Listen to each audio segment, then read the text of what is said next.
اللهم صل على محمد وعلى آل محمد كما صليت على إبراهيم وعلى آل إبراهيم إنك حميد مجيد اللهم بارك على محمد وعلى آل محمد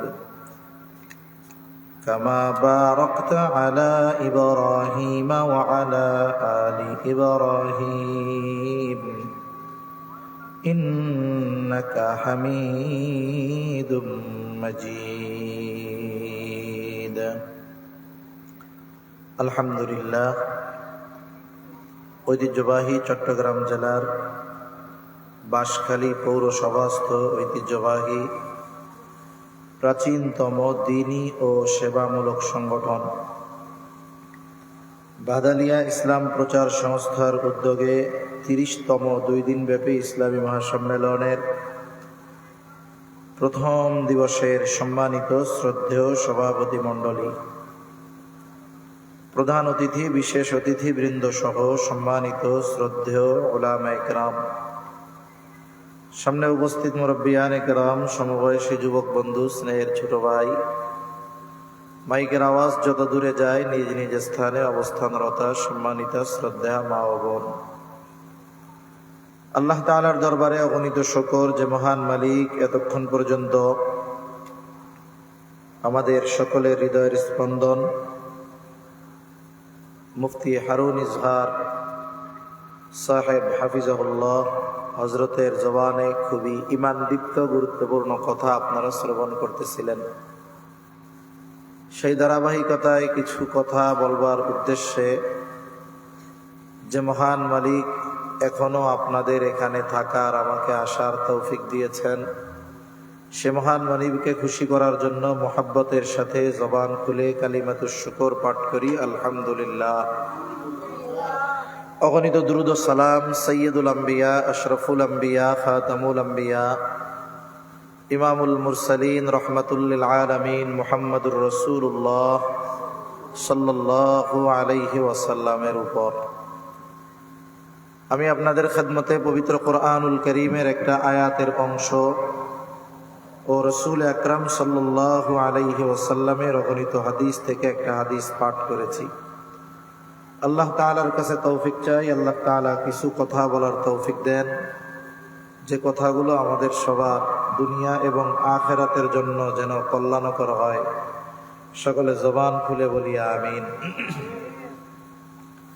সম্মানিত উপস্থিতি, এই দুনিয়া ছেড়ে একদিন আমাদের চলে যেতেই হবে। আমরা এই দুনিয়ায় একটা সময় কেউ থাকবো না, কিয়ামত হবে, পৃথিবী নিশ্চিহ্ন হবে, কোনো সন্দেহ নাই। আর আমরা কিয়ামত হবে এটার উপরে ঈমান এনেছি যে কিয়ামত হবে। এই দুনিয়ার সব প্রাণীকুল এক সময় আল্লাহর নির্দেশে, আল্লাহ যেগুলো চান সেগুলো ছাড়া সব নিশ্চিহ্ন হয়ে যাবে। তাই কিয়ামতটা হবে কখন? অনেক সময় আমরা দেখি অনলাইনের কারণে অনেকে আলোচনা দেখেন। অনেক আগেও শুনছি একবার 2000 সালের মে মাসে পৃথিবী ধ্বংস হয়ে যাওয়ার কথা ছিল। সেই বিজ্ঞানী মারা গেছে, স্টিফেন হকিংস। সে বলছিল 2000 সালের মে মাসের কয় তারিখে জানি পৃথিবী ধ্বংস হয়ে যাবে। অনেকে অনেক কথা বলে যে এই সালে হবে, ওই সালে হবে, কিন্তু আসলে কখন হবে? এই কিয়ামত সংগঠিত হওয়ার সুনির্দিষ্ট সময় দুনিয়ার কেউ বলতে পারে না, একমাত্র যিনি জানেন তিনি হলেন আল্লাহ। যে আয়াতের অংশ আপনাদের খেদমতে তিলাওয়াত করেছি, ওই আয়াতে আল্লাহ তাআলা গায়েব সম্পৃক্ত 5টি বিষয়ের কথা বলেছেন। ওই বিষয়গুলোকে বলা হয় মাফাতিহুল গায়েব, গায়েবের চাবি সমূহ। মুফাসসিরিনে কেরাম বলেন, পৃথিবীতে যত গায়েব সম্পৃক্ত বিষয় আছে সবগুলো কোনো না কোনো ভাবে ওই 5টি বিষয়ের সাথে সংযুক্ত। এর মধ্যে একটি হলো কিয়ামত কখন হবে। আল্লাহ তাআলা বলেন, ইন্নাল্লাহা ইনদাহু ইলমুস সাআহ, নিশ্চয়ই কিয়ামতের ইলম একমাত্র আল্লাহ তাআলার নিকটে। কিয়ামত কখন হবে এটা আমার আপনার নবীও জানেন না। কিয়ামত কখন হবে ফেরেশতাদের সর্দার জিবরাইল আলাইহিস সালাম তিনিও জানেন না। কেন জানেন না? কারণ আল্লাহ আলিমুল গায়ব, আল্লাহ ছাড়া এই সৃষ্টি জগতের কোন সৃষ্টি আলিমুল গায়ব নয়। তবে রাসূল আকরাম সাল্লাল্লাহু আলাইহি ওয়াসাল্লাম কিয়ামত সংগঠিত হওয়ার অনেক আলামত আমাদেরকে জানিয়ে দিয়েছেন, অনেক আলামত। এর মধ্যে থেকে একটা হাদিস আপনাদের খেদমতে পাঠ করেছি, সহিহ বুখারীর বর্ণনা। নবীজি সাল্লাল্লাহু আলাইহি ওয়াসাল্লাম 6টি বিষয়ের কথা বলেছেন। কয়টি বিষয়? 6টি বিষয়। এই 6টি বিষয় যতক্ষণ বাস্তবায়িত না হবে, সংগঠিত না হবে, নবীজি সাল্লাল্লাহু আলাইহি ওয়াসাল্লাম বলেন ততক্ষণ পর্যন্ত কিয়ামত সংগঠিত হবে না। قال رسول الله صلى الله عليه وسلم لا تقوم الساعة حتى يقبض العلم। আবু হুরায়রা রাদিয়াল্লাহু তাআলা আনহু থেকে বর্ণিত, রাসূলুল্লাহ সাল্লাল্লাহু আলাইহি ওয়াসাল্লাম বলেন, কিয়ামত ততক্ষণ পর্যন্ত সংগঠিত হবে না যতক্ষণ পর্যন্ত ইলম উঠিয়ে না নেওয়া হবে। তার মানে কিয়ামতের আগে আল্লাহ তাআলা এই দুনিয়া থেকে ইলম উঠায়া নিয়ে যাবে। দুনিয়া থেকে ইলম উঠে যাবে। ইলম আল্লাহ তাআলা কিভাবে উঠায়া নেবেন? সাধারণত গ্রামের মানুষ, আমাদের অঞ্চলেও ছোটবেলায় শুনছি, গ্রামের মানুষের ধারণা হলো এইরকম, এই কথাটাকে তারা তাদের নিজেদের ভাষায় বলতো। নবীজি বলেন কিয়ামতের আগে ইলম উঠায় নেওয়া হবে। আর গ্রামের মানুষ মনে করতো ইলমের উৎস হলো কোরআন আর হাদিস। এই জন্য তারা তাদের ভাষায় বলতো যে কিয়ামতের আগে আল্লাহ তাআলা কোরআন হাদিস উঠায় নিয়ে যাবে। কি বলতো? কিয়ামতের আগে আল্লাহ তাআলা কোরআন হাদিস উঠায় নিয়ে যাবে। তারা তাদের ভাষায় অনেক রকমের মুখরোচক গল্প বলতো। গল্প, এই পৃথিবীতে এত লেখা কোরআন, এত হাদিস, এগুলো আল্লাহ তাআলা কিভাবে উঠায় নিবে?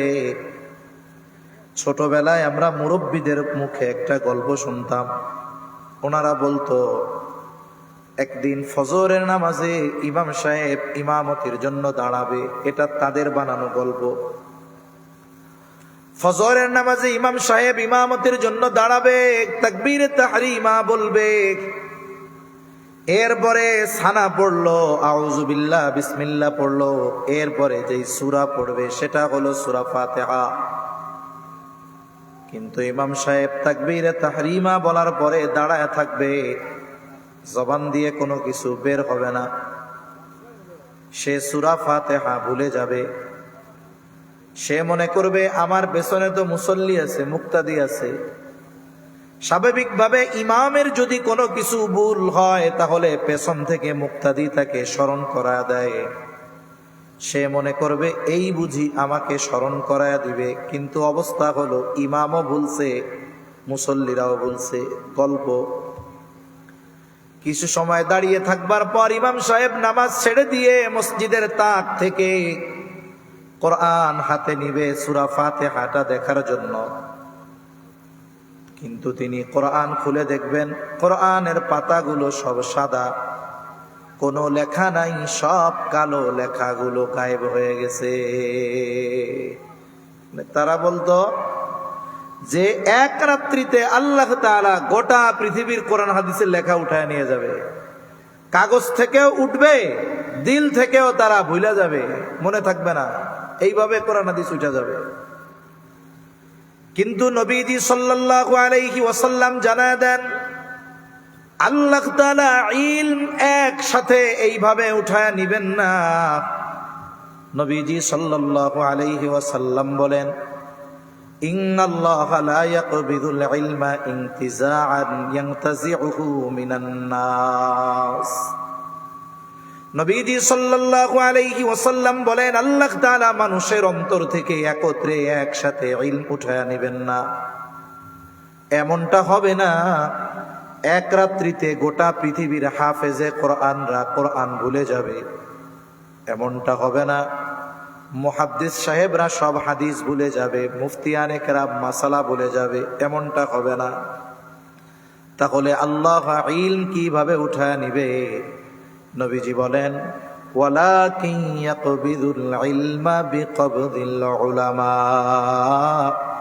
বরং আল্লাহ তাআলা আলেমদেরকে উঠায়া নেওয়ার মাধ্যমে আল্লাহ ইলম উঠায়া নিয়ে যাবে।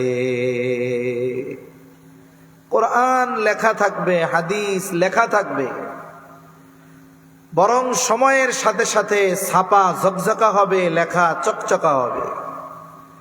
কিন্তু কোরআন হাদিস বোঝানোর মতো, আমল করানোর মতো মানুষ এক সময় থাকবে না। যদি আমরা নিকট অতীতের দিকে তাকাই, আজ থেকে 100 বছর 1000 বছর আগে যাওয়ার দরকার নাই। আমরা যদি শুধু পেছনের একটা যুগের দিকে তাকাই, এক যুগ 12 বছর অথবা আর একটু বেশি 2000 সালের পর থেকে খেয়াল করি, 2026 পর্যন্ত যেই সমস্ত উলামায়ে কেরাম দুনিয়া থেকে চলে গেছে, তাদের খালি স্থান মূলত পূর্ণ হয় নাই। হয়তো তাদের দায়িত্বের চেয়ারে আরেকজন বসছে, কিন্তু যিনি চলে গেছেন ইলম, আমল, তাকওয়া যেই পরিমাণ তার মধ্যে ছিল, ওনার পরবর্তীতে যিনি ওনার দায়িত্ব গ্রহণ করেছেন, এটাই বাস্তব। তাদের সমপরিমাণ যোগ্যতা এখন যারা আছে তাদের নাই। এটাই বাস্তব। মনে করেন যারা দুনিয়া থেকে গেছে তাদের অবস্থান যদি এই জায়গায় হয়, এখন যারা আছে তাদের অবস্থান এই জায়গায়, তাদের নিচে, এরপরে যারা আসবে আর একটু নিচে হবে। এভাবে হতে হতে অবস্থা এমন হবে, এক সময় প্রকৃত যারা আলেম এরকম কেউ দুনিয়ায় থাকবে না। তখন কি হবে? মানুষেরা জাহেলদেরকে ধর্মীয় নেতা হিসাবে গ্রহণ করবে, তাদের কাছে ফতোয়া জিজ্ঞাসা করবে। আর জাহেল না জানলেও ফতোয়া দেওয়ায় ওস্তাদ, ফতোয়া দিয়ে দিবে। নবীজি বলেন, ওই যে জিজ্ঞাসা করছে সেও পথভ্রষ্ট হবে, যে ফতোয়া দিছে সেও পথভ্রষ্ট হবে, সব পথভ্রষ্ট। তাহলে নবীজি সাল্লাল্লাহু আলাইহি ওয়াসাল্লাম বলেন, কিয়ামত ততক্ষণ হবে না যতক্ষণ ইলম উঠিয়ে না নেওয়া হবে। আর আল্লাহ তাআলা ইলম উঠায় নিবেন আলেমদেরকে উঠায় নেওয়ার মাধ্যমে। এখন আমাদের করণীয় কি? আমাদের করণীয় হলো ইলমের এই চর্চা যেন অব্যাহত থাকে, আলেম যেন বেশি বেশি হয়, এই জন্য মেহনত করা।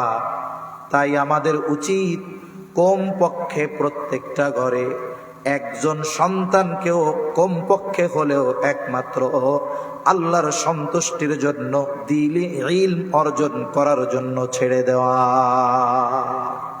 প্রত্যেক ঘর থেকে একজন কমপক্ষে হবে যে ইলম অর্জন করবে আল্লাহর জন্য।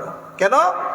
বলে দুনিয়াই তো ঠিক থাকবে ওই আলেম থাকার জন্য, আর আলেম এদের মাধ্যমে আল্লাহ তাআলা ইলমের হেফাজত করবেন।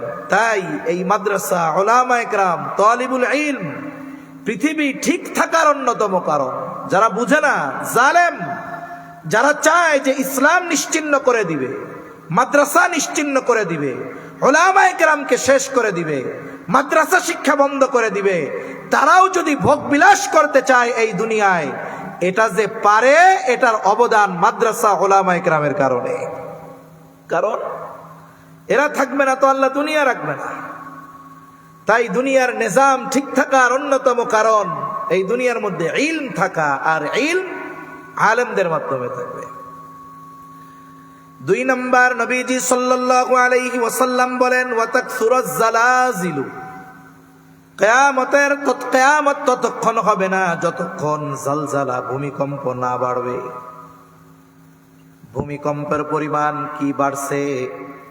একবিংশ শতাব্দীতে ভূতাত্ত্বিক যারা, ভূতত্ত্ববিদ যারা, তারা বলতেছে ভূমিকম্পের মাত্রা আগের তুলনায় বাড়ছে। অল্প সময়ের ব্যবধানে বড় বড় ভূমিকম্প হচ্ছে, ভবিষ্যতে আরো বড় বড় ভূমিকম্প হওয়ার আশঙ্কা আছে। এখন তাদেরকে যদি জিজ্ঞাসা করা হয় এই যে ভূমিকম্প হয় এটার কারণ কি, তারা আমাদেরকে একটা বুঝ দিয়া দিবে। কি বুঝ? বলে এই পৃথিবী বিভিন্ন প্লেটে বিভক্ত, স্থলভাগ এক একটা বিশাল খণ্ডে বিভক্ত। এক একটা খণ্ডকে বলা হয় এটা এক একটা প্লেট, টেকটনিক প্লেট। টেকটনিক প্লেটের নড়াচড়া, ঘর্ষণ, ধাক্কার কারণে ভূমিকম্প হয়। এখন যদি আমরা তাদেরকে জিজ্ঞাসা করি এই যে টেকটনিক প্লেট নড়ে চড়ে কেন, ধাক্কা মারে কেন, এর সুস্পষ্ট জবাব তারা দিতে পারবে না। জমিন যে প্রকম্পিত হয় এই জন্য তো ভূমিকম্প হয়, নড়াচড়া একটু বেশি হইলে ভূমিকম্প হয়। পৃথিবীর জমিন সবসময় নড়ে, কিন্তু মাত্রা কম, বোঝা যায় না। মাঝে মধ্যে নড়াচড়াটা একটু বেশি হয়, অস্থিরতাটা বেশি হয়, এই জন্য ভূমিকম্প এই সময় টের পাওয়া যায়। জমিন অস্থির হওয়ার কারণ কি? বেশি নড়াচড়া করার কারণ কি? জমিন অতিরিক্ত নড়াচড়ার মূল কারণ হলো মানুষের পাপ। আমাদের পাপের কারণে জমিন স্থির থাকতে পারে না, অস্থির হয়ে যায়, নড়াচড়া করে। আর এই ভূমিকম্প হওয়ার কারণ পাপ, এটা আল্লাহ তাআলা জানাইছেন, এটাই মূল কারণ। যখন ভূমিকম্প হয় বিভিন্ন সংবাদ মাধ্যম, গণমাধ্যম, মিডিয়া আমাদেরকে ভয় দেয়, সচেতন করে যে এইভাবে ঘর নির্মাণ করতে হবে, এটা করতে হবে, ভূমিকম্প শুরু হইলে খাটের নিচে যাইতে হবে, সোফার নিচে পালাইতে হবে। কিন্তু কেউ মূল কারণটা বলে না যে ওই কাজগুলো করো তাহলে ভূমিকম্প আশা করা যায় বন্ধ হয়ে যাবে। কোন মিডিয়া বলে না পাপ ছেড়ে দাও, ঘুষ ছেড়ে দাও, সুদ ছেড়ে দাও, জুলুম ছেড়ে দাও, অন্যেরটা মেরে খাওয়া ছেড়ে দাও, এক আল্লাহর দিকে অগ্রসর হও, এটা কেউ বলে না। অথচ ভূমিকম্প হওয়ার মূল কারণ ওইটা, এটাই আল্লাহ বলেছেন। আল্লাহ তাআলা বলেন ظهر الفساد في البر والبحر بما كسبت أيدي الناس ليذيقهم بعض الذي عملوا لعلهم يرجعون। আল্লাহ তাআলা বলেন পানিতে, স্থলে যত ধরনের বিপর্যয় সংঘটিত হয় সব মানুষের হাতের কামাই। আর স্থলে তথা জমিনে সংগঠিত অন্যতম বিপর্যয় হলো ভূমিকম্প। ভূমিকম্প এমন এক বিপর্যয়, এমন এক আযাব, এমন এক মুসিবত, যেই বিপর্যয় সংগঠিত হওয়ার 1 সেকেন্ড আগেও দুনিয়ার কোনো প্রযুক্তি এটার পূর্বাভাস দিতে পারে না। যেমন আপনাদের কাছেই সমুদ্র, তাই না? আপনাদের কাছে না সমুদ্র, সাগর কাছে। যখন আবহাওয়া খারাপ হয়, বড় ধরনের ঘূর্ণিঝড় হওয়ার আশঙ্কা থাকে, অনেক আগ থেকেই প্রযুক্তির কল্যাণে আল্লাহর দেওয়া জ্ঞানকে কাজে লাগিয়ে প্রযুক্তি ব্যবহার করে আগের থেকে একটা আইডিয়া করা যায় যে ঘূর্ণিঝড়টা এইদিকে আসতে পারে। দুইটা বিষয় খেয়াল করা হয়। স্যাটেলাইটের মাধ্যমে খেয়াল করে যে এই ঘূর্ণিঝড়ের বাতাসের গতিটা কত, গতি কত, আর বাতাসের দিক কোন দিক। মনে করেন দক্ষিণ থেকে উত্তর দিকে আসবে ঝড়, বঙ্গোপসাগরের কিনার থেকে, উপকূল থেকে 300 কিলোমিটার দক্ষিণে আছে, বাতাসটা আসতেছে উত্তর দিকে, দক্ষিণ থেকে উত্তরে। গতিগত বাতাসের গতি ঘন্টায় 60 কিলোমিটার। গতি আর দিক এই বিষয়টা নির্ণয় করে আবহাওয়া অফিস আমাদের কি দেয়? একটা সতর্ক বার্তা দেয়। কি বলে? যে এই ঘূর্ণিঝড়টা টেকনাফ উপকূল থেকে 300 কিলোমিটার দক্ষিণে অবস্থান করতেছে, ঘন্টায় 60 কিলোমিটার গতি বেগে দক্ষিণ থেকে উত্তরের দিকে আসতেছে। আনুমানিক 6 ঘন্টা পর এই ঘূর্ণিঝড়টা উপকূল অতিক্রম করতে পারে। এই কারণে উপকূলে বসবাসকারী মানুষদেরকে নিরাপদে সরে যেতে বলা হয়েছে সমুদ্র বন্দরগুলাকে এত নম্বর সতর্ক সংকেত দেখাতে বলা হয়েছে। তার মানে কি, আসন্ন একটা মুসিবত হতে পারে, বাতাসের দিক আর গতি নির্ণয় করে সম্ভাব্য একটা সময় বলে দেওয়া যায়। এরপরে আল্লাহ যদি চায় বাতাস ঘুরে গেছে পশ্চিমের দিক, তাইলে বাংলাদেশ বাদ দিয়ে ওইটা ভারতের দিকে চলে গেল। কিন্তু ভূমিকম্প এমন এক মুসিবত, 1 সেকেন্ড আগেও দুনিয়ার কোন প্রযুক্তি ভূমিকম্পের পূর্বাভাস দিতে পারে না, এমন একটা মুসিবত। তাহলে এই মুসিবত সংগঠিত হওয়ার কারণ কি? আল্লাহ বলেন, এটা তোমাদের হাতের কামাই। ভূমিকম্প আমাদের হাতের কামাই, সিডর, আইলা, লাইলা, জলোচ্ছ্বাস, সুনামি, এটা আমাদের হাতের কামাই। মূল কথা হলো পাপের কারণে আল্লাহ তাআলা এইগুলো দেন। তবে এটাও বাস্তব, আমাদের পাপের পরিমাণ যা, সেই পরিমাণ মুসিবত, বিপর্যয়, শাস্তি আল্লাহ আমাদের দেন না। গোটা পৃথিবীতে যেই পরিমাণ পাপ সংগঠিত হয়, যদি ওই পরিমাণ পাপের শাস্তি আল্লাহ তাআলা আমাদেরকে দিতেন, এই পৃথিবীতে একটি প্রাণও অবশিষ্ট থাকতো না। কতটুকু দেয়? একেবারে সামান্য পাপের শাস্তি আল্লাহ আমাদেরকে দেন। লিউযীকাহুম বা'দাল্লাযী আমিলু, আমাদের আমলের তুলনায়, কর্মের তুলনায় একেবারে অতি অল্প পাপের শাস্তি আল্লাহ আমাদের দেন, যার ফলশ্রুতিতে কত মুসিবত। এখন প্রথম কথা হলো, শাস্তি দেওয়ার উদ্দেশ্যটা কি? কারণ কি? উদ্দেশ্য কি? কারণ হলো পাপ, উদ্দেশ্য কি? বলে উদ্দেশ্য হলো বান্দা যেন এই পাপগুলো থেকে ফিরে আসে। কোন ছাত্র অথবা কোন সন্তান যদি অন্যায় করে, একটা অন্যায় করছে ছাত্র, ওস্তাদ তাকে শাস্তি দিল, শাস্তি দেওয়ার কারণ কি? তার অপরাধ। উদ্দেশ্য কি? তাকে মেরে ফেলা না, উদ্দেশ্য হলো সে যেন ওই অপরাধটা আর না করে। তাহলে শাস্তির কারণ অপরাধ, উদ্দেশ্য সে যেন ওই পাপ থেকে ফিরে আসে বা অন্যায়টা আর না করে। দেখা গেল শাস্তি দেওয়ার কিছুদিন পর তার অবস্থার কোনো পরিবর্তন নাই, বরং ওই অপরাধ আরো বাড়ছে।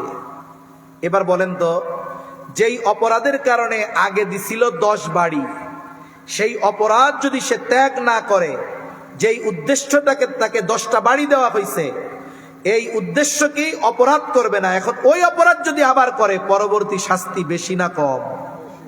জোরে বলেন না, বেশি না কম? বেশি। আল্লাহ তাআলা ভূমিকম্প কেন দেন? সিডর, আইলা, লাইলা কেন দেন? দেওয়ার উদ্দেশ্য হলো সুদখোর যেন সুদ ছেড়ে দেয়, মিথ্যাবাদী যেন মিথ্যা ছেড়ে দেয়, ঘুষখোর যেন ঘুষ ছেড়ে দেয়, হারামখোর যেন হারাম খাওয়া ছেড়ে দেয়, জালেম যেন জুলুম ছেড়ে দেয়, মানুষ যেন মসজিদমুখী হয়, বাজারমুখী না হয়, নেক কাজ যেন বেশি বেশি করে, গোনার কাজ থেকে যেন বাঁচে। বলেন তো, সম্প্রতি সময়ে বেশ ভূমিকম্প হয়েছে। ভূমিকম্পের পর এখন মনে হয় মসজিদগুলাতে জুমার দিনের মতো ফজরের নামাজে মুসল্লি হয়? হয়? হয় না? তাহলে মনে হয় এলাকার মানুষ, বাংলাদেশের মানুষ সুদ টুদ আর খায় না। বন্ধ হয়ে গেছে না দেশের থেকে সুদ কারবারি? বন্ধ হইছে? ঘুষ বন্ধ হইছে? অন্যের এটা মেরে খাওয়া বন্ধ হইছে? ওজনে কম দেওয়া বন্ধ হইছে? এই যে কৃত্রিম সংকট সৃষ্টি করেছে তেল মজুদ কইরা, এই যে অন্যায় অপরাধ, এগুলো কিছুই বন্ধ হয় নাই। তার মানে আমাদের অবস্থা হলো লোহার মতো। লোহাকে পিটাইলে একটা আওয়াজ হয়, কামারকে লোহা কেমন যেন বলে, লোহা লোহা বলে কামার, আমি লোহা, আমাকে পিটাইয়ে তুমি কোদাল বানাবা, দা বানাবা, নিড়ানি বানাবা, যা বানাও বানাও, আমারে পিড়াইয়া আর পিটাইয়া তুমি কিন্তু স্বর্ণ বানাইতে পারবা না। এই জন্য কি বলে, লোহারে যখন পিটায় আওয়াজ হয় যেই সেই। কি বলে? যেই সেই। আমাদের অবস্থাও কেমন যেন এরকম, আযাব গজব যত আসুক না কেন, আমাদের অবস্থা যেই সেই। আহা, এখন বলতে পারেন হুজুর, তাইলে আমরা যদি পাপ ছেড়ে দেই, একেবারে সমুদ্র পারবর্তী, সমুদ্রের পাড়ের মানুষ আমরা, উপকূলের মানুষ, আমরা যদি গুনাহ ছেড়ে দেই, তাহলে কি গোটা পৃথিবীর মধ্যে সব ভূমিকম্প বন্ধ হয়ে যাবে? বলে না। একটা হলো মানুষ সামগ্রিকভাবে যখন পাপাচারে লিপ্ত হয়ে যায়, তখন যখন আযাব আল্লাহ তাআলা ওই পাপের কারণে দেয়, নেককার মানুষরাও ওই শাস্তি থেকে বাঁচতে পারে না। তবে আযাব আসার কারণ তারা হয় না। আমরা যদি পাপ না করি, সবাই পাপ করতেছে, আমরা পাপ থেকে বেঁচে আছি, সবার পাপের কারণে আযাব আসলো, আমরাও আযাবে গ্রেফতার হইলাম, তবে আমরা এই আযাব আসার কারণ নয়। কেন? যেই অপরাধের কারণে আযাব আসছে, আমাদের দ্বারা সেই অপরাধ সংগঠিত হয় নাই। আল্লাহর কাছে জবাব দেওয়ার সুযোগ আছে, আল্লাহ আমরা তো এই পাপে লিপ্ত ছিলাম না, সামগ্রিকভাবে পাপ সংগঠিত হচ্ছিল, আমাদের সেই শক্তি নাই, সামর্থ্য নাই যেই পাপ আমরা থামায় দিব, কিন্তু এই আযাব আসার কারণ যেই পাপ, ওটা থেকে তো আমরা বেঁচে ছিলাম। বাঁচার কমপক্ষে এই কথাটা বলে বাঁচার একটা রাস্তা হবে। তা কিয়ামত ততক্ষণ হবে না এইরকম ভূমিকম্প যখন না বৃদ্ধি পাবে। আর বিজ্ঞানও বলতেছে সময়ের সাথে সাথে ভূমিকম্প বাড়তেছে, আরো বাড়বে। বিজ্ঞানীরা যেই কারণ বলুক না কেন, মূল কারণ হলো পাপ বেড়ে যাওয়ার কারণে ভূমিকম্প বাড়তেছে, আরো বাড়বে। এরপরে নবীজি সাল্লাল্লাহু আলাইহি ওয়াসাল্লাম বলেন, ওয়া তাকারাবাজ জামান, কিয়ামত ততক্ষণ সংগঠিত হবে না যতক্ষণ না সময় নিকটবর্তী হবে। কিয়ামতের আগে সময় নিকটবর্তী হবে, সময় সংকুচিত হয়ে যাবে। হাদিসের মধ্যে আসছে, কিয়ামতের আগে সময় নিকটবর্তী হবে, এক যুগ এক বছরের মতো মনে হবে, বছরকে মাসের মতো মনে হবে, মাসকে সপ্তাহের মতো মনে হবে, সপ্তাহকে দিনের মতো মনে হবে, দিনকে ঘন্টার মতো মনে হবে, ঘন্টাকে মিনিটের মতো মনে হবে, মিনিটকে আগুনের স্ফুলিঙ্গ তথা সেকেন্ডের মতো মনে হবে। মুহাদ্দিসিনে কেরাম বলেন, এর দ্বারা উদ্দেশ্য হলো সময় থেকে বরকত চলে যাবে। কারণ 1 থেকে 100 বছর আগেও 60 মিনিট 1 ঘন্টা ছিল, এখনো 60 মিনিট 1 ঘন্টা। তাহলে সময়ের পরিমাপ তো ঠিক আছে, কিন্তু এখন কেন সময় দ্রুত চলে যায়? বলে বরকত শূন্য হয়ে যাওয়ার কারণে সময় কেমন যেন দ্রুত চলে যায়। এই পৃথিবীর অন্যতম ইসলামী স্কলার জাস্টিস মুফতি তকি উসমানী দামাত বারাকাতুহুমুল আলিয়া হযরত সময়ের মূল্যায়ন নিয়ে বয়ান করতে গিয়ে বলেন, সময় হলো এমন এক জিনিস, মানুষ যদি ইচ্ছা করে তার কর্মের মাধ্যমে সময়কে প্রলম্বিত করতে পারে, তার মানে বরকতময় করতে পারে, আর মানুষ তার কাজের মাধ্যমে সময়কে বরকত শূন্য তথা সংকুচিত করে ফেলে। সময় এটারে মানুষ বরকতময় বানাইতে পারে কেমনে? বলে নেক কাজের মাধ্যমে। মানুষ যখন নেক কাজ করে, সময় কেমন যেন ধীরে ধীরে যায়। মানুষ যখন গুনার কাজ করে, সময়টা খুব দ্রুততার সাথে যায়। যেমন দেখবেন, মসজিদে যদি নামাজ পড়তে যায় মুসল্লি, ইমাম সাহেবের মোটামুটি সময়ের ব্যাপারে মুসল্লিদের একটা আইডিয়া হয়ে যায়। ইমাম সাহেবের ফজরের নামাজে 10 মিনিট লাগে, এশার নামাজে 12 মিনিট 10 মিনিট লাগে, একটা আইডিয়া হয়। মসজিদগুলোর সামনে তো ঘড়িও আছে। অনেক সময় মুসল্লিরা চিন্তা করে যে ইমাম সাহেবের প্রথম রাকাতে যাইতে লাগবে 4 মিনিট, 6টা বা 5টায় নামাজে দাঁড়াইছে, 5টা 4 এসে রুকুতে যাবে। কিন্তু দেখা গেল ইমাম সাহেব ওই দিন কেরাত একটু লম্বা ধরছে, অন্যদিন 1 পৃষ্ঠা দিয়ে 1 রাকাত পড়াইতো, আজকে ফজরে নিয়ত করেছে 2 পৃষ্ঠা পড়বে। এবার 5টা 4 বাইজা 5টা 5 রুকুতে যায় না, 5টা 6 বাইজা যায়, রুকুতে যায় না। এবার পেছন থেকে মুসল্লিরা ইমামরে সিগন্যাল দেয়, তার মনে করে আর কত লম্বা করবেন, রুকুতে যান তাড়াতাড়ি। মনে করেন ওই ব্যক্তি ইমাম সাহেবের নামাজ, ফজরের নামাজ ওই দিন 5 মিনিট বেশি লাগছে, অন্যদিন 10 মিনিট লাগে, আজকে বেশি লাগছে 5 মিনিট 15 মিনিট।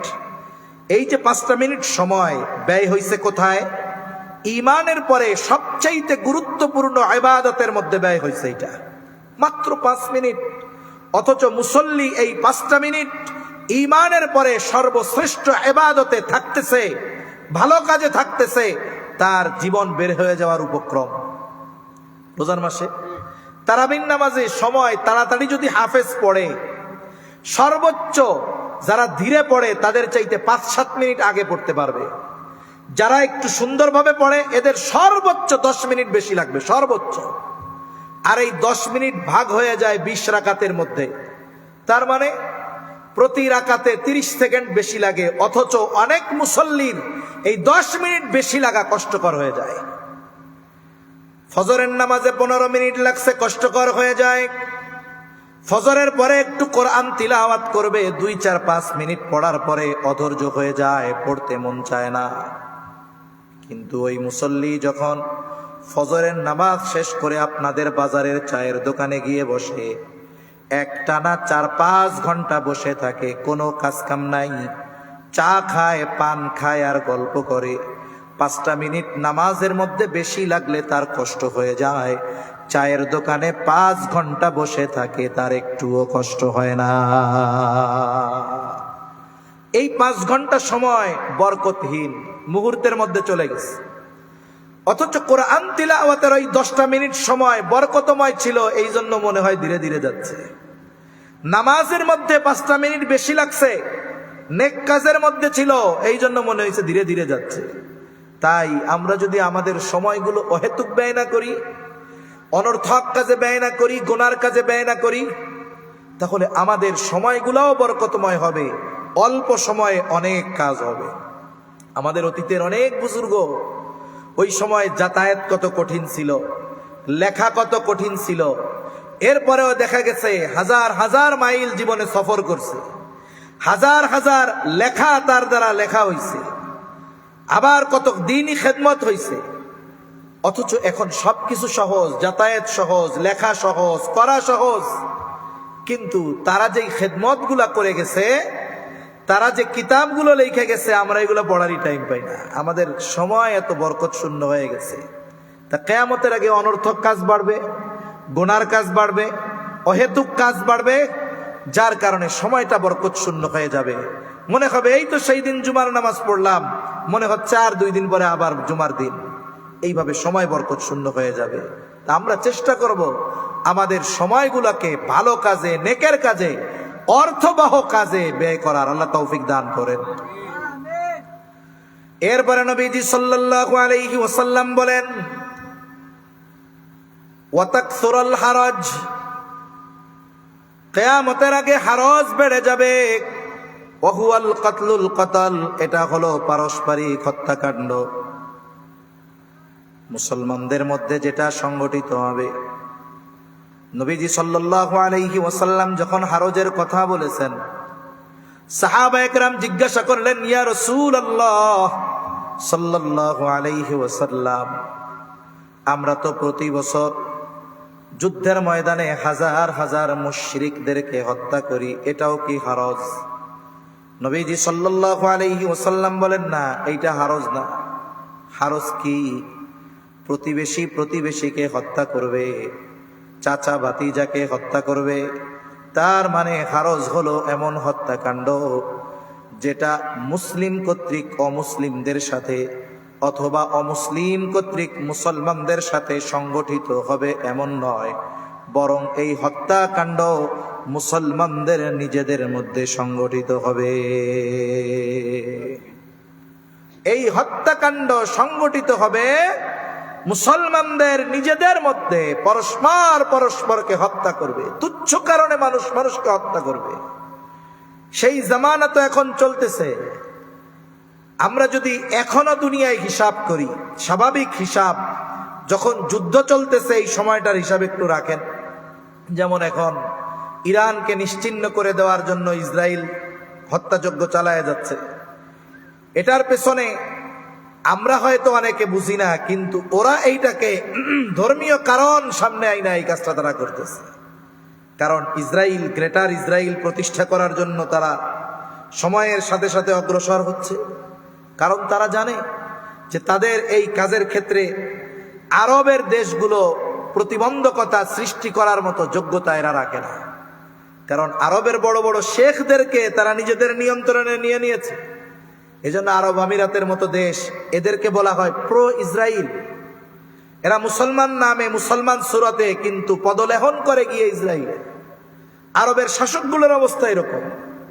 তা ওরা ওদের এক মিশন নিয়ে সামনে অগ্রসর হচ্ছে। কিন্তু স্বাভাবিকভাবে যদি আমরা হিসাব করি, গোটা পৃথিবীতে প্রতি বছরে যেই পরিমাণ মুসলমান কাফেরদের হাতে শহীদ হয়, দুনিয়া থেকে বিদায় নেয়, এর চাইতে বেশি মুসলমান হত্যার শিকার হয় মুসলমানদের পারস্পরিক দ্বন্দ্বের কারণে। দেখা যাবে ব্যক্তিগত কারণ, সামাজিক কারণ, রাজনৈতিক কারণ, অর্থনৈতিক কারণ, প্রভাব প্রতিপত্তি বিস্তারকে কেন্দ্র করে একের পর এক মুসলমানদের মধ্যে হত্যাকাণ্ড সংঘটিত হচ্ছে। আমাদের দেশে এমনও ঘটনা আছে, মাত্র 2 টাকার জন্য একজন আরেকজনকে হত্যা করে ফেলছে। এত তুচ্ছ কারণে হত্যাকাণ্ড সংঘটিত হচ্ছে। কিয়ামতের আগে হত্যাকাণ্ড এত ব্যাপকতা লাভ করবে, যাকে হত্যা করা হবে সে জানবে না কেন আমাকে হত্যা করা হলো। যারা হত্যা করবে তারাও জানবে না কেন এই ব্যক্তিকে হত্যা করলাম। এই রকম হত্যাকাণ্ড প্রতিনিয়ত আমাদের মুসলমানদের মধ্যে সংগঠিত হচ্ছে। অথচ একজন মুসলমানের সাথে মুসলমানের সম্পর্ক কেমন থাকা দরকার ছিল? মুসলমান হওয়ার দরকার ছিল এক দেহের মতো। আমার দেহের যেখানেই ক্ষত হোক না কেন, যেখানেই আঘাত লাগুক না কেন, এর প্রভাব গোটা দেহের মধ্যে পড়ে। আমি গতকাল ব্যথা পাইছি পায়, এর ব্যথা আমার গোটা শরীরের মধ্যে আছে। আমি কথা যখন বলতেছি আমার পার মধ্যে কেমন জানি মনে হচ্ছে আঘাত লাগতেছে। কথা বলতেছি মুখ দিয়া, কিন্তু ওই জায়গায়ও এর প্রভাব পড়তেছে। ওইটার ব্যথার প্রভাব আমার গোটা দেহের মধ্যে চলতেছে। আমরা মুসলমান একটা দেহের মতো হওয়ার কথা ছিল। হাদিসের মধ্যেও আসছে, পায়ে আঘাত ফুটলে মাথাও সেটার প্রভাব পায়। পায়ে আঘাত ফুটলে গোটা দেহ কষ্ট পায়। মুসলমান তো এমন দরকার ছিল, পৃথিবীর এক প্রান্তে যদি একজন মুসলমান কষ্ট পায়, তার ওই কষ্ট শুধু তার মধ্যে সীমাবদ্ধ থাকবে এমন নয়, গোটা পৃথিবীর প্রত্যেকটা মুসলিমের হৃদয় তার ব্যথা অনুভব করবে। কিন্তু আফসোস, আজকে এমন হয় যে আমার যার সাথে একটু শত্রুতা, যার প্রতি একটু বিদ্বেষ, সে যদি কারো দ্বারা আক্রান্ত হয় আমি মনে মনে খুশি হই। আমাদের অবস্থা হয়ে গেছে এরকম, যার কারণে আমাদের মধ্যে দূরত্ব, আমাদের মধ্যে দলান্ধতা। এক দলের মানুষ আর এক দলের মানুষকে দেখতে পারে না, অথচ দুইজনের কালিমা এক, রব এক, নবী এক, কোরআন এক, শরীয়ত এক। অথচ দুই গ্রুপ, সে ওই দল আমি দেখতে পারি না তারে। মারামারি, খুনোখুনি, বকাঝকা। অথচ হত্যাকাণ্ড তো বহুদূর। আমার আপনার জবান থেকে আর একজন মুসলমান সর্বোচ্চ নিরাপদ থাকার দরকার ছিল। আঘাত তো বহুদূর, আমার কথার দ্বারাও যেন আর এক মুমিন ভাই কষ্ট না পায়, এই রকম জীবন আমার গড়ার দরকার ছিল। আমরা তো অনেক সময় মনে করি যে ইমান আনছি, নামাজ কালাম পড়ি, যাকাত দেই, হজ করছি, আমার জান্নাতে যাওয়া কে টাকা, আমি পাক্কা মুসলমান। অনেকে তো মনে করে মুসলমানই নিছি, ছোটবেলায় গরুর গোস্ত খাই, আমি পাক্কা মুসলমান। কিন্তু প্রকৃত মুসলমানের মানদণ্ড এটা নয়। প্রকৃত মুসলমান কে, তার মানদণ্ড নবীজি আমাদেরকে শিখায় গেছেন। قال رسول الله صلى الله عليه وسلم المسلم من سلم المسلمون من لسانه ويده। নবীজি সাল্লাল্লাহু আলাইহি ওয়াসাল্লাম বলেন, প্রকৃত মুসলমান হলো সে যার জবান আর হাতের অনিষ্ট থেকে অপর মুসলমান থাকে নিরাপদ। আমি মুসলমান কিনা, প্রকৃতপক্ষে মুসলমান কিনা, আল্লাহ তো বলছেন মুসলমান না হয়ে মরো না। আমি প্রকৃত মুসলমান কিনা এটা যাচাই বাছাই আমি নিজেই করতে পারবো। মানুষ তাহাজ্জুদ পড়ে, মসজিদের সভাপতি, মাদ্রাসার সেক্রেটারি, অনেক বড় দানবীর, তাহাজ্জুদ, তাওয়াবিন, ইশরাক পর্যন্ত তার ছুটে না। কিন্তু যদি তার ওই জবানে কোনো মুসলমান কষ্ট পায়, বুঝতে হবে সে ইবাদত করে আবেদ হইতে পারছে, কিন্তু প্রকৃত মুসলমান ওই ব্যক্তি হতে পারে না। তাহলে নবীজি বলেন, মুসলমান হলো সে, প্রকৃত মুসলমান হলো সে যার জবানার হাতের অনিষ্ট থেকে অপর মুসলমান থেকে নিরাপদ। তার মানে প্রকৃত মুসলমান হওয়ার জন্য জবান নিয়ন্ত্রণ দরকার। শুধু তাই না, যদি জান্নাতে যেতে হয় নবীর থেকে যদি জান্নাতের গ্যারান্টি পেতে হয় জবান হেফাজতের দরকার। কারণ হাদিসের মধ্যে আসছে নবীজি সাল্লাল্লাহু আলাইহি ওয়াসাল্লাম বলেন, তোমরা দুইটা জিনিস হেফাজতের গ্যারান্টি দাও, আমি তোমাদেরকে জান্নাতের গ্যারান্টি দিব। একটা হলো উভয় চোয়ালের মধ্যবর্তী যেই গোশতের টুকরা জিহ্বা, আর উভয়ের মধ্যবর্তী যেটা লজ্জা স্থান। নবীজি বলেন, এই দুইটা জিনিস হেফাজতের গ্যারান্টি দাও, আমি নবী তোমাদেরকে জান্নাতের গ্যারান্টি দিয়ে দিব। তাহলে জবান হেফাজতের মাধ্যমে মুসলমান হওয়া যায়, জবান হেফাজতের মাধ্যমে নবীজির থেকে জান্নাতের গ্যারান্টি পাওয়া যায়। তাহলে আমরা আজকে থেকে প্রতিজ্ঞাবদ্ধ হই, এই জবান দিয়ে আমি আমার কোন মুসলমান ভাইকে অন্যায়ভাবে কথার দ্বারাও কষ্ট দিব না। জবান বড় কঠিন জিনিস। নবীজি সাল্লাল্লাহু আলাইহি ওয়াসাল্লাম বলেন, তোমরা ওই দিন আসার আগে সতর্ক হও যেই দিন আল্লাহ তাআলা বাদী বিবাদীর মধ্যে ফয়সালা করে দিবেন। সেই দিনটা হলো কিয়ামতের দিন, সেই দিনটা হলো ইয়াউমুল হিসাব, হিসাবের দিন। ওই দিনটা হলো প্রতিদানের দিন। ওই দিন দুনিয়ার সব মামলার মীমাংসা করবেন আল্লাহ। নবীজি বলেন, যেই দিন ওই দিন আসার আগে সতর্ক হও, যেই দিন আল্লাহ বাদী বিবাদীর মধ্যে ফয়সালা করবেন। নবীজি বলেন, দুনিয়াতে কেউ যদি অন্যায়ভাবে কথার দ্বারাও কাউকে কষ্ট দিয়ে থাকে, কিয়ামতের দিন এই বিষয়টারও ফয়সালা করবেন আল্লাহ। তাহলে আসুন, আঘাত তো বহুদূর, হত্যাকাণ্ড বহুদূর, আমরা আমাদের জবানকে নিয়ন্ত্রণে অভ্যস্ত হই। আমি আমার জবান দিয়ে কোনো মুসলমান ভাইকে কথার দ্বারা কষ্ট দিব না, ফেসবুকে লেখনির মাধ্যমে দিব না, কলমের মাধ্যমে দিব না। যদি আমরা শুধু আমাদের জবানটাকে নিয়ন্ত্রণ করতে পারি, তাহলে দেখা যাবে সমাজে সংগঠিত 70% যেই বিশৃঙ্খলা, যেই অন্যায় অপরাধ মুহূর্তের মধ্যে দূর হয়ে যাবে। কিন্তু এটারে নিয়ন্ত্রণ করা তো বড় কঠিন। একটু চিন্তা করব যে আমার জবান দিয়ে যে কথা উচ্চারিত হয়, এগুলো ধ্বংস হয়ে যায় না, এগুলো হেফাজতের ব্যবস্থা আল্লাহ করে রাখছেন। এই চিন্তাগুলো যদি করে কথা বলি, তাহলে আমাদের কথা লিমিটের মধ্যে থাকবে, অপ্রয়োজনীয় অহেতুক কথা বের হবে না, আমার কথার দ্বারা মানুষ কষ্ট পাবে না। তাহলে আশা করা যায় আমার জন্য পরকালে হিসাব দেওয়া সহজ হবে। নবীজির কাছে আমরা তো অনেক সময় মনে করি ইবাদত করলেই উত্তম ব্যক্তি হয়ে যাওয়া যায়। আসলে বিষয়টা এমন নয়, বরং উত্তম হওয়ার জন্য আখলাক, আচার আচরণ এটা ভালো করতে হয়। নবীজির কাছে দুইজন মহিলার খবর আসছে। একজনের ব্যাপারে বলা হলো, ইয়া রাসূলুল্লাহি সাল্লাল্লাহু আলাইহি ওয়াসাল্লাম, এই মহিলা এমন কোন ইবাদত নাই যে সেটা সে করে না। ফরজগুলা তো আছে, যেগুলো আবশ্যকীয় সেগুলা তো আছে, সাথে সাথে যত রকমের ইবাদত আছে, নফল ইবাদত, কোনগুলোই সে ছেড়ে দেয় না। তিলাওয়াতে কমতি নাই, তাসবিহ তাহলিল জিকির আজকারে কোনো কমতি নাই, তাহাজ্জুদ আওয়াবিন ইশরাক সব তার আছে। তার মানে ইবাদত করে অনেক। তবে একটা সমস্যা, সে তার আশেপাশের মানুষের সাথে খারাপ ব্যবহার করে, রূঢ় আচরণ করে, তবে ইবাদতের অভাব নাই। আরেকজন মহিলা যতটুকু না করলেই নয়, এর বেশি সে করে না। তার মানে ফরজ, ওয়াজিব, সুন্নাতে মুআক্কাদা এটাই তার ইবাদত, কিন্তু সে তার আশেপাশের মানুষের সাথে ভালো আচরণ করে। নবীজিকে জিজ্ঞাসা করা হলো, ইয়া রাসূলুল্লাহি সাল্লাল্লাহু আলাইহি ওয়াসাল্লাম, এই দুই মহিলার মধ্যে উত্তম কে?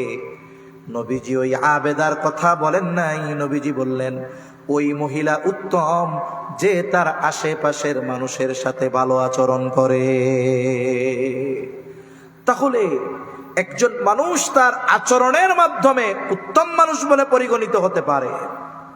আর আমরা মনে করতেছি ইবাদতে নিরুৎসাহিত করতেছি, এমন নয়, কিন্তু আমার আখলাক পরিশুদ্ধ হলো না, মানুষের সাথে আচরণ ভালো না, প্রতিবেশীর সাথে সম্পর্ক ভালো না, কিন্তু আমি অনেক ইবাদত করতেছি, ওই ইবাদত আমাকে প্রকৃতপক্ষে উত্তম মানুষে রূপান্তরিত করতে পারবে না। তাই তো নবীজি সাল্লাল্লাহু আলাইহি ওয়াসাল্লাম আখলাকের কতটা গুরুত্ব দিয়েছেন। নবীজিকে জিজ্ঞাসা করা হয়েছে, মিজানে সবচাইতে ওজন হবে কোন আমল? নবীজি সাল্লাল্লাহু আলাইহি ওয়াসাল্লাম নামাজের কথা বলেন নাই, রোজার কথা বলেন নাই, হজের কথা বলেন নাই, যাকাতের কথা বলেন নাই। নবীজি বললেন মিজানে সবচেয়ে ওজন হবে যে আমল, সেটা হলো উত্তম আখলাক, উত্তম চরিত্র।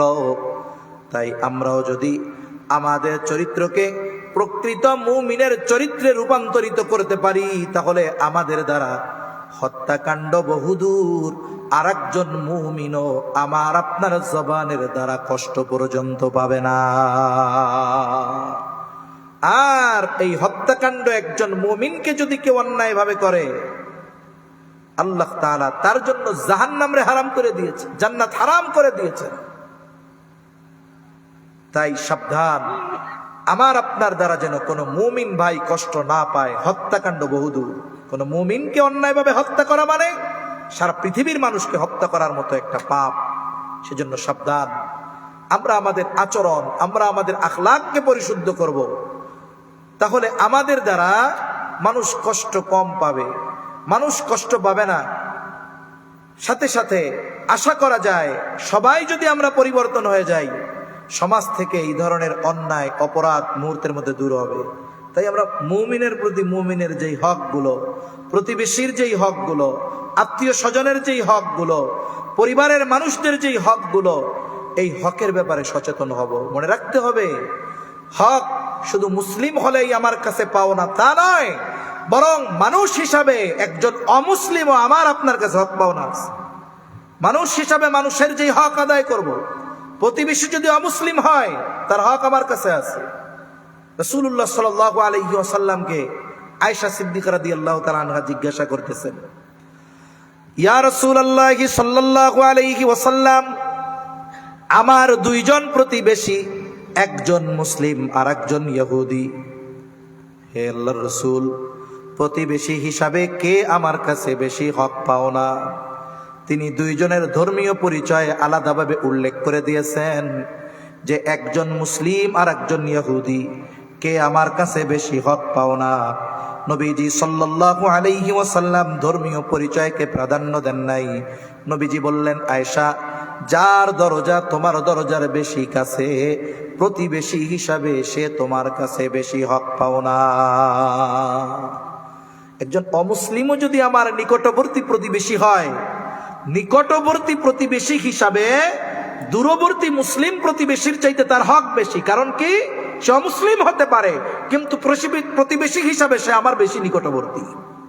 অথচ সেই ক্ষেত্রে যদি সে মুসলিম হয়, তাইলে শুধু নিকটবর্তী প্রতিবেশী হিসাবে তার হক নয়, বরং সে মুসলিম হিসাবে আমার কাছে অনেকগুলো হক পায়। কিন্তু আফসোস, বিভিন্ন জায়গায় দেখি যে প্রতিবেশীর সাথে প্রতিবেশীর দ্বন্দ্ব আরো বেশি। সম্পর্ক থাকার কথা ছিল বেশি, কিন্তু ওইটা তো নাই, বরং শত্রুতা বিদ্বেষ আরো বেশি। এমনটা যেন না হয়। সৃষ্টিরও হক আছে। আল্লাহ তাআলা এই পৃথিবীতে যেই জিনিসগুলো খাওয়া আমাদের জন্য হালাল করেছেন, গরু হালাল, মহিষ হালাল, খান, আল্লাহর নামে জবাই দিয়া খান, কোনো অসুবিধা নাই। আল্লাহর দেওয়া নেয়ামত আল্লাহর নামে জবাই দিয়া খাইলাম। কিন্তু অনেক সময় অনেক মানুষ ইচ্ছাকৃত মজা নেওয়ার জন্য বিভিন্ন প্রাণীরে কষ্ট দেয়, হোক না সেটা কুকুর, হোক না একটা পাখি। হাদিসের মধ্যে আসছে, ছোট্ট চড়ুই পাখিও যদি অন্যায় ভাবে বিনা কারণে কেউ হত্যা করে, ওই পাখি কিয়ামতে আল্লাহর কাছে ওই ব্যক্তির ব্যাপারে অভিযোগ দায়ের করবে, আল্লাহ, ওই ব্যক্তি দুনিয়ায় আমার বিনা কারণে হত্যা করেছিল, কেন? এটার কারণ জানতে চাই। একটা ছোট্ট পাখি, তার ব্যাপারে যদি কিয়ামতে আল্লাহর সামনে জবাবদিহিতার কাঠগড়ায় দাঁড়াতে হয়, তাহলে যেই মানুষগুলো অন্যায়ভাবে আর একটা মানুষকে হত্যা করতেছে, হত্যার সহযোগিতা করতেছে, যে কোনো না কোনো ভাবে কাউকে হত্যাযোগ্য করে তুলতেছে, এই মানুষগুলো কিয়ামতের দিন আল্লাহর কাছে কি জবাব দিবে, এটা চিন্তার বিষয়। তাই আমরা আমাদের জবানকে নিয়ন্ত্রণ করব। মানুষের হক, মুসলমানের হক, প্রতিবেশীর হক, এই হকগুলোর ব্যাপারে গুরুত্ব দিব। আমি যদি মানুষের হকের ব্যাপারে গুরুত্ব দেই, এই বিষয়গুলো জানি, তাহলে আমার দ্বারা আমার প্রতিবেশী, সে মুসলিম হোক কিংবা অমুসলিম, আমার প্রতিবেশী আমার দ্বারা কখনো আচরণগত কষ্ট তো পাবেই না, অন্যান্য কষ্ট সে পাবে না। আল্লাহ আমাদের উত্তম প্রতিবেশী হওয়ারও, উত্তম মানুষ হওয়ারও তৌফিক দান করেন। নবীজি সাল্লাল্লাহু আলাইহি ওয়াসাল্লামের পরে বলেন, হাত্তা ইয়াকসুরা ফীকুমুল মালু ফায়াফিদু। নবীজি বলেন, কিয়ামত ততক্ষণ সংগঠিত হবে না যতক্ষণ না মাল সম্পদ উপচিয়ে পড়বে। মুহাদ্দিসিনে কেরাম বলেন এটা সংগঠিত হবে ঈসা আলাইহিস সালামের পুনরায় দুনিয়ায় আগমনের পর। ওনার মূল আগমন হয়ে গেছে, হায়াতের কিছু অংশ বাকি থাকতে আল্লাহ উঠায় নিয়ে গেছেন। আবার আল্লাহ তাআলা শেষ জামানায় ওনাকে পাঠাবে, উনি আসবেন, দাজ্জালকে হত্যা করবেন।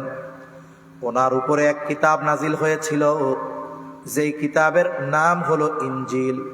তিনি পুনরায় দুনিয়ায় এসে ইনজিলের দাওয়াত দিবেন না, দাওয়াত দিবেন কোরআনের।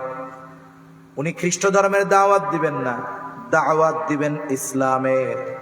তিনি দুনিয়ায় আসবেন, দাজ্জালকে হত্যা করবেন, গোটা পৃথিবীর আনাচে কানাচে ইসলাম ছড়িয়ে পড়বে। মুহাদ্দিসিনে কেরাম বলেন পৃথিবীতে একজন মানুষও অমুসলিম থাকবে না, প্রত্যেকেই পাক্কা ইমানদার হয়ে যাবে। গোটা পৃথিবীর মধ্যে ইনসাফের সুবাতাস বইবে। আর আল্লাহ তাআলার ওয়াদা তো আছেই। আল্লাহ তাআলা বলেন ওয়ালাউ আন্না আহলাল কুরা আমানু ওয়াত্তাকাউ লাফাতাহনা আলাইহিম বারাকাতিন মিনাস সামাই ওয়াল আরদ। আল্লাহ তাআলা বলেন যদি ওই জনপদের অধিবাসীরা ঈমান আনে, মুত্তাকি হয়ে যায়, আমি অবশ্যই তাদের জন্য আসমান আর জমিনের বরকতের দরজাগুলো খুলে দিব। ওই সময় তো এরকম পাক্কা মুত্তাকি ইমানদার থাকবে, আসমান জমিনের বরকতের দরজা খুলে যাবে। এত পরিমাণ সম্পদ মানুষের হবে, মাল সম্পদ উপচায়া পড়বে, এমন অবস্থা হবে, এত সম্পদ হবে মানুষের মন চাইবে যদি একটু সৎকা করতে পারতাম। কিন্তু অবস্থা এমন, গোটা পৃথিবী খুঁজে তন্ন তন্ন করে খুঁজে সাদকা নেওয়ার মতো মানুষ পাওয়া যাবে না। নবীজি বলেন এই বিষয়গুলো যতক্ষণ সংগঠিত না হবে ততক্ষণ পর্যন্ত কিয়ামত সংগঠিত হবে না। এখন আমাদের কাজ কি? সময়ের সাথে সাথে আমরা মনে করি পৃথিবী পরিবর্তনের জন্য অনেক সময়ের দরকার। না না, আমরা যেটা কল্পনা করতেছি না আগামী দিনের জন্য, ওই অকল্পনীয় জিনিসটা মুহূর্তের মধ্যে বাস্তবে পরিণত করতে পারেন কে? আল্লাহ। এজন্য আমাদের ঈমানকে ঠিক করা, আমাদের মুত্তাকি হয়ে যাওয়া, নিজেদেরকে তৈয়ার রাখা। অনেক বুজুর্গানে দিন বলতেছেন পৃথিবীর পরিবর্তন যেই দ্রুততার সাথে হচ্ছে, হয়তো অচিরেই ইমাম মাহদীর আত্মপ্রকাশ ঘটবে। কিন্তু ওই বাহিনী তো এমন এক বাহিনী, দুনিয়ার বাহিনীতে তো ঘুষ টুস দিয়াও ঢোকা যায়। পুলিশে ঢুকে না, অনেক সরকারি চাকরি নেয় না ঘুষ টুস দিয়া। ওই বাহিনীতে তো ঘুষ দিয়ে ঢোকা যাবে না, মন চাইলেই ঢোকা যাবে না। ওই বাহিনীর সংখ্যা অনেক হবে না, কিন্তু যারা ওই বাহিনীতে থাকবে এক একজন শত শত নয়, হাজার হাজার শত্রুর সাথে মোকাবেলা করার মতো ঈমানি শক্তি তাদের থাকবে। কিন্তু আমরা যদি এখন থেকেই নিজেদেরকে ওইভাবে প্রস্তুত করে না তুলি, তাহলে দেখা যাবে ওই বাহিনীর সদস্য হওয়ার মতো সুযোগ আমাদের হয় নাই। তা পৃথিবীর পরিবর্তন খুব দ্রুততার সাথে ঘটতেছে। তাই আমাদেরকে কিয়ামতের যে পূর্বে যে বিষয়গুলো আসবে এগুলোর জন্য প্রস্তুতি নেওয়া দরকার। অনেকের অবস্থা হলো এরকম, কিয়ামতের আলামতের আলোচনাগুলো হয়, বলে এই তো 2024 সালে ইমাম মাহদী চলে আসবে। মানুষ এইগুলা শুনে, অনেক যুবক তরুণ দেখছি খুব পেরেশান, চিন্তিত, নামাজ কালাম পড়ে না। কিরে কি হয়েছে? হুজুর অমুক স্কলার বলছে 2024 সালে 25 সালে ইমাম মাহদী চলে আসবে, পৃথিবী তো শেষ, হুজুর কি করব? তা উনি টেনশনের ঠেলায় নামাজ কালাম কিচ্ছু পড়ে না। কিয়ামত চলে আসতেছে, উনি এত চিন্তিত যে উনি নামাজ কালাম পড়ার টাইম পাচ্ছে না। এটা হলো শয়তানের এক ধরনের ধোঁকা। আমরা আমাদেরকে সর্বদা প্রস্তুত রাখবো, সর্বদা প্রস্তুত থাকবো। আমি যদি এইভাবে নিজেরা সব সময় প্রস্তুত রাখি, পৃথিবীর অবস্থা যখন যা হোক আমি সব অবস্থার জন্য প্রস্তুত আছি।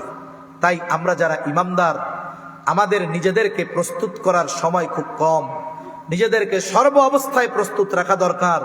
যে কোনো সময় দ্বীনের জন্য আমাদেরকে যদি আত্মত্যাগ করতে হয়, দ্বীনের জন্য লড়াই করতে হয়, নিজেদেরকে সেইভাবে সর্বদা সকল মুসলমানের প্রস্তুত রাখার দরকার আছে না নাই? কোন সময় কি হয়ে যায় বলা যায় না। তাই সম্মানিত উপস্থিতি, কিয়ামত সংগঠিত হবে, কোনো সন্দেহ নাই। কিন্তু আমাদের কিছু ভাইয়ের সমস্যা যে এই বিষয়টাকে কেন্দ্র করে তারা অনেক সময় ডিপ্রেশনে ভুগে, চিন্তায় ভুগে, প্যানিকে ভুগে, নিজেদেরকে আর প্রস্তুত করার সুযোগ পায় না। এজন্য আমরা তাকদীরে বিশ্বাসী যে এটার ইলম একমাত্র আল্লাহ তাআলার কাছে। তবে হ্যাঁ, আমরা ওই বিষয়গুলোর জন্য নিজেদেরকে প্রস্তুত করতে হবে। আর শয়তান আমাদেরকে প্রস্তুত করার ক্ষেত্রে বাধা প্রদান করে দুনিয়াবি বিভিন্ন বিষয় আমাদের সামনে এনে। তাই আমরা চেষ্টা করব মুহাক্কিক বুজুর্গ ওলামা হযরতদের সাথে সম্পর্ক রেখে আগামীর জন্য নিজেদেরকে তৈরি করা। আল্লাহ সুবহানাহু ওয়া তাআলা আমাদের সবাইকে কথাগুলো বুঝবার তৌফিক দান করেন, বলি আমিন। ওয়া আখিরু দাওয়ানা আনিল হামদুলিল্লাহি রাব্বিল আলামিন। আসসালামু আলাইকুম ওয়া রাহমাতুল্লাহি ওয়া বারাকাতুহু। আমরা দুরূদ শরীফ পাঠ করি। আল্লাহুম্মা সাল্লি আলা মুহাম্মাদ ওয়া আলা আলি মুহাম্মাদিন কামা সাল্লাইতা আলা ইব্রাহিম ওয়া আলা আলি ইব্রাহিম ইন্নাকা হামিদুম মাজিদ। আল্লাহুম্মা বারিক আলা মুহাম্মাদিন ওয়া আলা আলি মুহাম্মাদ কামা বারাকতা আলা ইব্রাহিম ওয়া আলা আলি ইব্রাহিম ইন্নাকা হামিদুম মাজিদ। আলহামদুলিল্লাহি রাব্বিল আলামিন ওয়াল আকিবাতু লিল মুত্তাকিন। আসসালাতু ওয়াসসালামু আলা খায়রি খালকিহি মুহাম্মাদিন ওয়া আলা আলিহি ওয়া আসহাবিহি আজমাইন। রব্বানা যালামনা আনফুসানা ওয়া ইল্লাম তাগফির লানা ওয়া তারহামনা লানাকুনান্না মিনাল খাসিরিন। রব্বানা আতিনা ফিদ দুনিয়া হাসানাতাও ওয়া ফিল আখিরাতি হাসানাহ ওয়া কিনা আযাবান নার। ربنا لا تزغ قلوبنا بعد إذ هديتنا وهب لنا من لدنك رحمة إنك أنت الوهاب। রব্বুল আলামিন, আপনি আমাদের বিগত জীবনের সব গুনাহগুলো মাফ করে দেন। আমাদের আত্মীয় স্বজন দেশে প্রবাসে যে যেখানে আছে মাফ করে দেন। খাস করে যারা দুনিয়া ছেড়ে চলে গেছে, আল্লাহ মাফ করে কবরগুলো জান্নাতের টুকরো বানিয়ে দেন। রব্বুল আলামিন, বাদালিয়া ইসলাম প্রচার সংস্থার উদ্যোগে 2 দিন ব্যাপী ইসলামী সম্মেলন কবুল করে নেন। আয় আল্লাহ, আগামী দিন ওই প্রোগ্রাম বাকি আছে, আল্লাহ যথাযথভাবে সমাপন করার তৌফিক আল্লাহ আপনি দান করেন। খাস করে আয়োজন কামিয়াবির জন্য যে যেভাবে সহযোগিতা করেছে, আল্লাহ সকলের সকল প্রকার সাহায্য সহযোগিতা আপনি কবুল আর মঞ্জুর করে নেন। রব্বুল আলামিন, খাস করে মালিক, আয় আল্লাহ তামাম দুনিয়ার মুসলমানদের জানমাল আপনি হেফাজত করেন। জালেম ইসরায়েল আমেরিকা, আয় আল্লাহ এদেরকে আপনি ধ্বংস করে দেন। রব্বুল আলামিন, তামাম দুনিয়ার মুসলমানদের এখন এক হওয়ার তৌফিক আল্লাহ দান করেন। আল্লাহ যেখানেই মুসলমানেরা মাজলুম, আপনি তাদের জন্য সাহায্যকারী হয়ে যান। আমাদেরকেও আয় আল্লাহ একে অপরের প্রতি হৃদ্রতা ভালোবাসা বাড়িয়ে দেন। লোভ হিংসা অহংকার মুক্ত হৃদয় আল্লাহ আপনি আমাদের দান করেন। রব্বুল আলামিন, খাস করে মালিক, আমাদের যাদের মা বাবা দুনিয়া ছেড়ে চলে গেছে মাফ করে কবরগুলো জান্নাতের টুকরো বানায়া দেন। আয় আল্লাহ, যদি গুনার কারণে কারো মা বাবার কবরে আযাব হয়, মাফ করে কবরগুলো জান্নাতের টুকরো বানায়া দেন। কিয়ামতের দিন হিসাব সহজ করে জান্নাতের ব্যবস্থা করে দিয়ে আয় আল্লাহ, যাদের মা বাবা দুনিয়া ছেড়ে চলে গেছে, রব্বুল আলামিন তাদেরকে ধৈর্য দান করেন। রব্বুল আলামিন, খাস করে অভাবীর অভাব দূর করেন, ঋণগ্রস্তের ঋণ পরিশোধের তৌফিক দেন, হারাম হালাল বেঁচে চলার তৌফিক দেন। আয় আল্লাহ, যারা বেকার আছে হালাল কর্মসংস্থানের ব্যবস্থা করে দেন। আয় আল্লাহ, রিজিক সংকীর্ণতা দিয়ে আল্লাহ আপনি আমাদের পরীক্ষা নিয়েন না। রব্বুল আলামিন, আমাদের সকলকে বারবার মক্কা মদিনা জিয়ারতের তৌফিক দেন। আল্লাহ আল্লাহ, আমাদের দেশের উপরে খাস রহমত নাজিল করেন। আসমানি জমিনি সকল প্রকার বালা মুসিবত থেকে হেফাজত করেন। রব্বুল আলামিন, আমাদের যেই সমস্ত আকাবিরিন হযরত দুনিয়া থেকে চলে গেছে, আয় আল্লাহ তাদের সম্মান মর্যাদা আপনি আখিরাতের জীবনে আরো বাড়ায়া দেন। যেই সমস্ত মুরব্বীরা বেঁচে আছে, আল্লাহ সুস্থ দীর্ঘ নেক হায়াত আল্লাহ আপনি দান করেন। রব্বুল আলামিন, আমাদের দেশের উপরে খাস রহমত নাজিল করেন।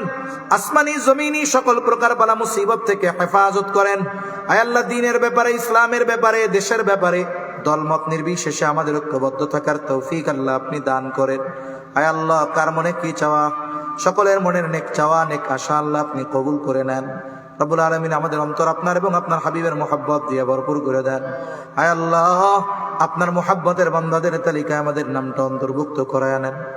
আল্লাহ, সকল প্রকার পাপাচার অনাচার অশ্লীলতা থেকে বেঁচে থাকার তৌফিক ও হিম্মত দান করেন। সকলকে মানসিক সুস্থতা, শারীরিক সুস্থতা, অর্থনৈতিক সচ্ছলতা দান করেন। প্রত্যেকটা পরিবারে দ্বীনের আবহাওয়া জারি করে দেন। আয় আল্লাহ, আগামী প্রজন্মকে দ্বীনের উপরে পরিচালিত করার জিম্মাদারি আল্লাহ আপনি নিয়ে নেন। আয় আল্লাহ, সকল প্রকার ফিতনা থেকে আপনি আমাদের হেফাজত করেন। আল্লাহ, হক বাতিল নির্ণয় করার মতো হৃদয় চক্ষু আপনি আমাদের দান করেন মালিক রব্বুল আলামিন। খাস করে মালিক, ঘরে ফলায় মৃত্যু দিয়েন না, হঠাৎ মৃত্যু দিয়েন না রব্বুল আলামিন। আমাদেরকে আপনি শাহাদাতের মৃত্যু দান করেন। আল্লাহুম্মা রযুকনা শাহাদাতান ফি সাবিলিক ওয়াজআল কবরনা বিবালাদি রাসূলিক। আল্লাহুম্মা ইন্না নাউযু বিকা মিনাল হাম্মি ওয়াল হাযান ওয়াল আজজি ওয়াল কাসাল ওয়াল জুবনি ওয়াল বুখুল ওয়া দালা'id দাইন ওয়া গলাবাতির রিজাল। রব্বি ইজআলনি মুকিমাস সালাতি ওয়া মিন যুররিয়্যতি রব্বানা ওয়া তাকাব্বাল দুআ। ربنا اغفر لي ولوالدي وللمؤمنين يوم يقوم الحساب. ربنا هب لنا من أزواجنا وذرياتنا قرة أعين وجعلنا للمتقين إماما. رب ارحمهما كما ربياني صغيرا. رب ارحمهما كما ربياني صغيرا. وصلى الله تعالى على خير خلقه محمد وعلى آله وأصحابه أجمعين. آمين برحمتك يا أرحم الراحمين. سبحانك اللهم وبحمدك.